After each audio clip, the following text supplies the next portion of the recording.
মধ্যপ্রাচ্যে আবারও উত্তেজনা। সৌদি আরবের বৃহত্তম তেল শোধনাগারে ড্রোন হামলার ঘটনা বিশ্বজুড়ে নতুন করে উদ্বেগ তৈরি করেছে।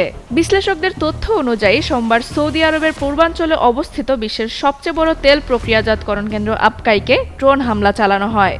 কৃত্রিম উপগ্রহের ছবিতে শোধনাগারের বিভিন্ন অংশে আগুনের চিহ্ন, পোড়া দাগ এবং ধোঁয়া উঠতে দেখা গেছে। হুতি বিদ্রোহীরা এই হামলার দায় স্বীকার করেছে। গোষ্ঠীটির দাবি, সৌদির পূর্বাঞ্চল থেকে ইয়ানবু বন্দরে তেল পরিবহনের গুরুত্বপূর্ণ অবকাঠামো লক্ষ্য করেই এই অভিযান চালানো হয়েছে।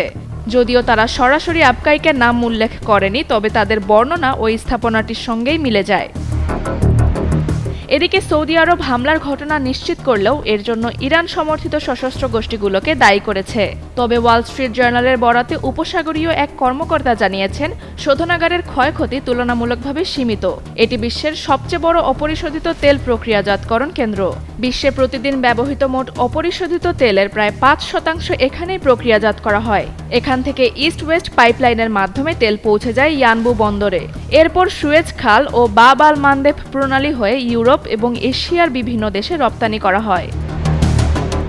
বিশ্লেষকদের মতে, এই সরবরাহ ব্যবস্থায় বড় ধরনের বিঘ্ন ঘটলে বিশ্ববাজারে তেলের সরবরাহ কমে যেতে পারে এবং জ্বালানির দাম বেড়ে যাওয়ার আশঙ্কা তৈরি হতে পারে। হুতিদের দাবি, সাম্প্রতিক সৌদি বিমান হামলার প্রতিশোধ হিসেবেই তারা এই ড্রোন হামলা চালিয়েছে।